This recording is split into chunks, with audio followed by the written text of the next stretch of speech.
जय श्री राम। महाआदिशक्ति वेद माता परम पूज्य गुरुदेव के श्री चरणों में सत वंदन करते हुए आज के प्रसंग को शुरू करेंगे। परम पूज्य गुरुदेव ने शपथ पूर्वक ज्ञान यज्ञ की महत्ता को बताते हुए अखंड ज्योति पत्रिका में लिखा था, नैतिक व सांस्कृतिक पुनरुत्थान की महती प्रक्रिया को व्यापक बनाने के लिए अपना ज्ञान यज्ञ इस युग का महानतम अभियान है। आज अविवेक ने विवेक का स्थान ग्रहण कर लिया, इसे फिर से हटाना है। यह उचित न होगा कि अज्ञान की 10 दिशाओं में विजय दुदुम्बी बजे और ज्ञान एक कोने में पद दलित बना बिलखता रहे। जनमानस में अनाचार के प्रति सम्मान व आकर्षण और आदर्शवादिता के प्रति तिरस्कार और बहिष्कार की प्रवृत्ति बढ़ चली है। यह असहाय है। मानव जीवन में उत्कृष्टता के लिए स्थान न मिले और पशु प्रवृत्तियों के आधार पर सारी रीति नीति चल पड़े, इसे दुर्घटना जैसा दुर्भाग्य ही कहना चाहिए। आदर्श चर्चा कहने और सुनने की बहुत मिलती है, पर व्यवहार में उनके दर्शन कहीं दिखाई नहीं देते। जो सोचा और किया जाता है वह निकृष्ट कोटि का होता है। वासना और तृष्णा के अतिरिक्त कोई आकांक्षा ही शेष नहीं रहती व्यक्ति के जीवन में। ऐसे मानव समाज में ये मानव मनुष्य कहलाने लायक नहीं। ये तो एक प्रकार से नर पशुओं का झुंड ही कहा जा सकता है। इन परिस्थितियों में व्यक्ति को असंतोष की आग में जलते रहने के लिए और समाज को असंख्य विपत्तियों और उलझनों में उलझे हुए सर्वनाश की ओर बढ़ चलने का दुष्परिणाम भुगतना तो पड़ेगा ही। जो किया है वह तो भरना पड़ेगा, जो बोया है वो तो काटोगे ही। गुरुदेव कहता है, सर्वग्राही विभीषिकाओं में हम व्यक्ति और समाज को बुरी तरह ग्रस्त, संतप्त और विक्षुब्ध बना देख रहे हैं। इस स्थिति को यथावत नहीं चलने दिया जा सकता। देर से जिस दिशा में कदम बढ़ते चले आ रहे हैं उन्हें और भी आगे बढ़ते रहने देने में भारी जोखिम है। अब हम सर्वनाश के किनारे पर बिल्कुल आ खड़े हुए। कुमार्ग जितने चल लिए उतना ही पर्याप्त है। अगले कुछ ही कदम हमें एक दूसरे का रक्तपात करने वाले भेड़िए के रूप में बदल देंगे। अनीति और अज्ञान से ओतप्रोत समाज सामूहिक आत्महत्या कर बैठेगा। देव कहते हैं, नरक की आग में जलते रहना हमें अस्वीकार है। मानवता को निकृष्टता के कलंक से कलंकित बनी न रहने देंगे। पतन और विनाश हमारा लक्ष्य नहीं हो सकता। दुर्बुद्धि और दुष्प्रवृत्तियों को सिंहासन पर विराजमान रहने देना सहन न करेंगे। अज्ञान और अविवेक की सत्ता सिरोधार्य किए रहना अशक्य है। हम इन परिस्थितियों को बदलेंगे, उन्हें बदल कर ही रहेंगे। शपथ पूर्वक परिवर्तन के पथ पर हम चले और जब तक सामर्थ्य की एक बूंद भी शेष है तब तक चलते ही रहेंगे। विवेक को फिर से हटाएंगे। जब तक विवेक को मूर्धन्य बना लेंगे तब तक चैन ना लेंगे। उत्कृष्टता, आदर्शवादिता की प्रकाश किरणें हर अंतःकरण तक पहुंचाएंगे। वासना और तृष्णा के निकृष्ट दलदल से मानवीय चेतना को विमुक्त करके रहेंगे। ये गुरुदेव के वचन है।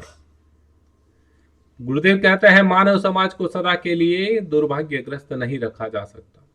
उसे महान आदर्शों के अनुरूप ढलने और बदलने के लिए बलपूर्वक घसीट कर ले जाएंगे। पाप और पतन का युग बदला जाना चाहिए, उसे बदलकर रहेंगे।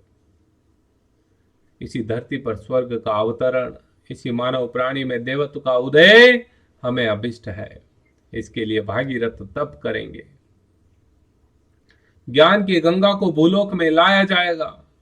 उसके पुण्य जल से स्नान करा के कोटि कोटि नर पशुओं को नर नारायणों का रूप दिया जाएगा। इसी महान शपथ और व्रत को ज्ञान यज्ञ के रूप में परिवर्तित किया गया है।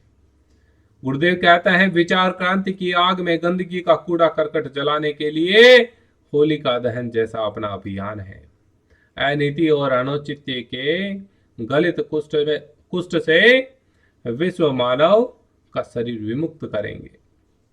समग्र कायाकल्प का युग परिवर्तन का लक्ष्य पूरा ही किया जाएगा। ज्ञान यज्ञ की चिंगारियां विश्व के कोने कोने में प्रज्वलित होगी। विचार क्रांति का ज्योतिर्मय प्रवाह जन जन के मन को स्पर्श करेगा। परम पूज्य गुरुदेव कहता है कि अपना महान अभियान गतिशील ही नहीं सफल भी होना चाहिए, और सफल होगा भी। व्यक्ति का दृष्टिकोण ऊंचा उठेगा तो वह देवता की तरह शांति प्राप्त करेगा। आदर्शों की प्रतिष्ठापना होगी तो समाज में स्वर्गीय परिस्थितियां उत्पन्न होगी। आज की विपत्तियां, उलझने और विभीषिकाएं देवी प्रकोप नहीं, सारा संकट हमारे खुद के द्वारा खड़ा किया गया। यह मनुष्यकृत उत्पन्न विपत्तियां हैं। पथ भ्रष्ट होकर हमने विपन्नताओं का वर्ण किया। अब हम सही रास्ते पर चलेंगे और उसकी स्वर्णिम सतयुग जैसी परिस्थितियां वापस लेकर आएंगे। गुरुदेव कहता है, जिनमें रहकर अपना और समस्त विश्व का उत्कर्ष कर सके। इस सच्चे श्यामला धरती पर सुख सुविधाओं की कोई कमी थोड़ है। श्रम, धन, मस्तिष्क को जितनी मात्रा में द्वेष, दुर्भाव और विनाश के आयोजन में लगा रहे हैं, उन्हें पलटकर प्रेम, सहयोग और निर्माण में यदि हम प्रयुक्त करेंगे तो नतीजे आपके सामने होंगे। क्या होगा? धरती आपको स्वर्ग सी अनुभव होगी। इसी धरती पर स्वर्ग का अवतरण हो जाएगा और इसे अवतरित होने से कोई रोक नहीं पाएगा। जरूरत क्या है? केवल दिशा बदलने की, दृष्टिकोण बदलने की। सोचने का तरीका उलट जाए तो सब कुछ बदल ही जाएगा। हम सर्वसाधारण को विवश करेंगे कि गलत ढंग से सोचने की अपेक्षा सही ढंग से सोचे। इंद्रियों की तृप्ति और बेटे के लिए दौलत जोड़ने की क्षुद्रता से यदि व्यक्ति को बचाया जा सके, उसे अपने क्षमताओं लोक मंगल के लिए नियोजित करने में प्रवृत्त किया जा सके, तो तुच्छ दिखने वाले यही आज नर पशु कल के अंगद, हनुमान, हरिश्चंद्र, प्रहलाद, शिवी, दधीच, शिवा, प्रताप, भीम, अर्जुन, तिलक, गांधी, दयानंद, शंकराचार्य, बुद्ध, महावीर, लक्ष्मीबाई, दुर्गावती की भूमिकाएं प्रस्तुत करेंगे। केवल मोह और अभिमान भर ही व्यक्ति के दृष्टिकोण से हटाना है। केवल सोचने की दिशा भर बदलनी है। अपना ज्ञान यज्ञ इन्हीं साधनों से ओतप्रोत है। युग ऋषि के उपयुक्त विचार आज भी चिंतनीय माननीय है। हम सभी गुरुदेव के संदेशवाहक बन के गुरुदेव के युग निर्माण के सत्संकल्प को पूर्ण करने के लिए, उसको तीव्रता प्रदान करने के लिए इस साहित्य को घर घर तक पहुंचाएं, जन जन तक पहुंचाएं, जन जन के अंदर आत्मसात करवाएं। तभी गुरुदेव का जो ये ज्ञान यज्ञ है वो सफल होगा। उनका जो संकल्प था वह पूर्ण होगा और जो गुरु का कार्य करे उसे गुरु कृपा अवश्य मिले। ये गुरुदेव का नियम था कि जो गुरु का कार्य करता है उसे गुरु कृपा मिलकर रहती है। इसमें कोई बाधा नहीं, कोई डाउट नहीं। ये 100% सच है। प्रिय परिवारजनों, आप सभी इस गुरु साहित्य के ऑडियो संस्करण को ज़्यादा से ज़्यादा शेयर करें ताकि ज़्यादा से ज़्यादा लोगों तक गुरुदेव का ऑडियो संस्करण पहुँचे।